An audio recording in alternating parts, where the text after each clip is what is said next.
Hello मेरे प्यारे प्यारे बच्चों, नमस्कार। मैं विराम। आप लोग जो बच्चे क्लास ले रहे हैं या मेरे वीडियो को देख रहे हैं, सभी का स्वागत करता हूं। यह आज का जो वीडियो है, लेक्चर मेरा है, क्लास 10th और 12वीं के लिए बहुत ही इम्पोर्टेंट और फंडामेंटल टॉपिक है। इसको आपके लेवल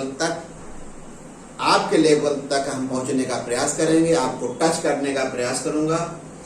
टॉपिक का नाम है रेखीय आवर्धन, और यह रेखीय आवर्धन हम दर्पण के लिए आपको समझाऊंगा। इसलिए कक्षा 10 के जो बच्चे हैं और कक्षा 12 जो बच्चे हैं, बड़े ही सावधानी से ध्यान पूर्वक इस वीडियो लेक्चर को सुनिएगा। रेखीय आवर्धन, लीनियर मैग्निफिकेशन की जो परिभाषा है, क्या है बेटा, इसका क्या मतलब है? दर्पण द्वारा बने प्रतिबिंब वस्तु की तुलना में कितना बड़ा है या छोटा है, यह प्रदर्शित करता है। यह मौलिक बात है, फंडामेंटल जानकारी। आइए आपको हम इसकी परिभाषा बताते हैं। किसी दर्पण का मतलब है, चूंकि जो मिरर है दो प्रकार का होता है, अवतल दर्पण तथा उत्तल दर्पण, कॉनकेव मिरर तथा कॉन्वेक्स मिरर। तो दोनों के लिए बात लागू होती है, सिर्फ एक के लिए लागू। किसी दर्पण द्वारा बने किसी वस्तु की प्रतिबिंब की लंबाई, आई क्या है? प्रतिबिंब की लंबाई, तथा उस वस्तु की लंबाई, वस्तु की माने ऑब्जेक्ट, उस वस्तु की लंबाई का जो अनुपात होता है, उस वस्तु का रेखीय आवर्धन कहलाता है, या रेखीय आवर्धन कहलाता है। यह इसकी परिभाषा।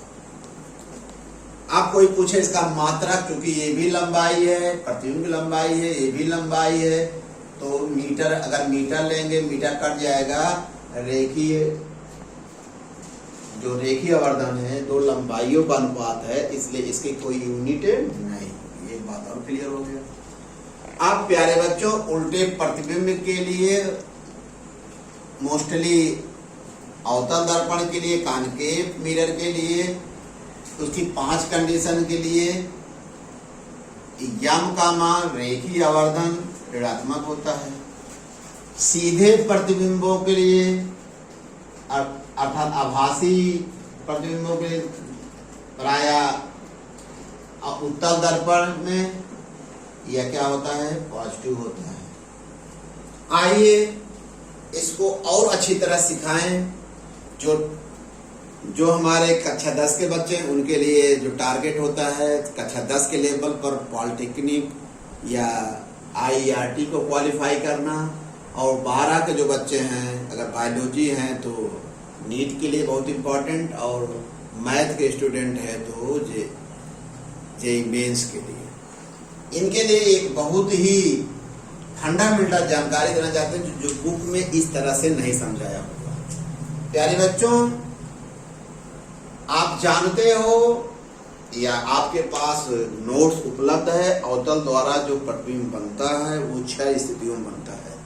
पहला, जब वस्तु अनंत पर हो। तो जब वस्तु अनंत पर होगा, इसके लिए हम एक डायग्राम द्वारा समझाए हैं। देखो वस्तु कहाँ है बेटा? अनंत पर है। इसका जो प्रतिबिंब बना है, कहाँ बना है? फोकस तल में बना। फोकस नहीं, फोकस तल बना है। प्रतिबिंब की लंबाई क्या है बेटा? इतनी छोटी है, यहाँ से लेकर यहाँ तक। वस्तु की लंबाई बहुत बड़ा है। इस केस में, अगर इस केस में निकालना चाहे प्यारे बच्चों, तो यम निकालना, यम तो पहली बात निगेटिव होगा, क्लियर है। यम निकालना चाहे, क्योंकि प्रतिबिंब की लंबाई बहुत छोटा है। मान लीजिए गणितीय ढंग से समझाएं आपको, गणित की भाषा में जो आपको समझ में आता है। प्रतिबिंब देखिए बहुत छोटा है, देख रहे हैं यही इतना छोटा है। वस्तु बहुत बड़ा है। छोटा के लिए हम कह दे 0.1 कर दें मान लीजिए, और बड़ा के लिए, बहुत बड़ा के लिए हम 100 ले लें। देख रहे हैं यम का मान 0.0001 आ रहा है, बहुत छोटा है। देख रहे बेटा, इसीलिए अगर आज के बाद ये जानेंगे तो पहली बात ये जान जाएंगे कि यम माने प्रतिबिंब का आकार बहुत छोटा है। किसकी तुलना में? वस्तु की। यम is less.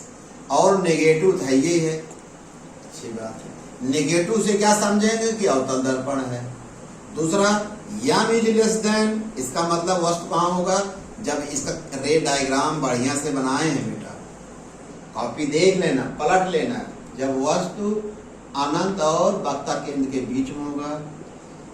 Yama is negative और 1 के बराबर कब होगा, जब वस्तु वक्ता केंद्र पर होगा। तो आप जानते भी हो प्रतिबिंब का आकार वस्तु के आकार का बनता है, इसलिए आई माने दोनों का जब लंबाई बराबर काटे पे 1 आ जाएगा। अब यम इज ग्रेटर देन 1 कब, चौथी कंडीशन, जब वस्तु वक्ता केंद्र और फोकस के बीच में ये होगा। और जब वस्तु फोकस पर होगा, देख रहे हैं प्रतिबिंब कहाँ बनता है उसका, अनंत पर। वस्तु बहुत छोटी रहती है और प्रतिबिंब का आकार, इसलिए यम इज ग्रेटर, देख रहे हैं। अवतल दर्पण में पहले क्या हो रहा है, यम का मान घट रहा है, घट बहुत छोटा, फिर थोड़ा सा बड़ा, फिर बराबर, फिर बड़ा हुआ, फिर बहुत बड़ा हुआ। लेकिन साहब अवतल दर्पण की जो छठवीं कंडीशन है, इसको आप समझिएगा, केवल 5 कंडीशन के लिए यम नेगेटिव होता है। छठवीं कंडीशन के लिए जब वस्तु फोकस और ध्रुव के बीच में हो, जब वस्तु कहाँ हो, फोकस और ध्रुव के बीच में हो, छठवीं कंडीशन, तब यम, देखिए अब इस माने इस वस्तु का किरण आरेख बना है, किरण आरेख प्रतिबिंब सीधा बना है, इसलिए यम यहाँ पॉजिटिव होगा। छठवीं कंडीशन में यम पॉजिटिव होगा। और एक चीज और समझो, जो प्रतिबिंब बना है यहाँ बना है, बहुत बड़ा बना है, किसकी तुलना में, वस्तु की तुलना में।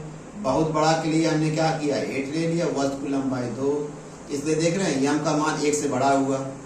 1 से क्या हुआ बेटा, बड़ा हुआ, 1 से बड़ा हो रहा है और पॉजिटिव हो रहा है। जब पॉजिटिव हो रहा है तो मतलब 1 से जब बड़ा होगा, पॉजिटिव होगा, तो अवतल दर्पण की छठी कंडीशन यहीं से समझ में आ जाएगा। अगर अच्छे कंडीशन दिया है यम इज ग्रेटर देन 1 और धनात्मक है, तो इतने से आप पकड़ में आपको तुरंत आ जाएगा। यम क्योंकि 1 से बड़ा है, धनात्मक है, धनात्मक आभासी है, तो निश्चित रूप से यह अवतल दर्पण की छठी कंडीशन है। इसलिए इस चीज को अच्छी से अच्छी तरह सीखिएगा, किताब में नहीं मिलेगा। जिस तरीका से हम मौलिक कंसेप्ट क्लियर कर रहा हूँ आपके बुक में, इस तरह से है ही नहीं है। हम चैप्टर का निष्कर्ष लेते हुए आपके लेवल पर समझा रहे हैं।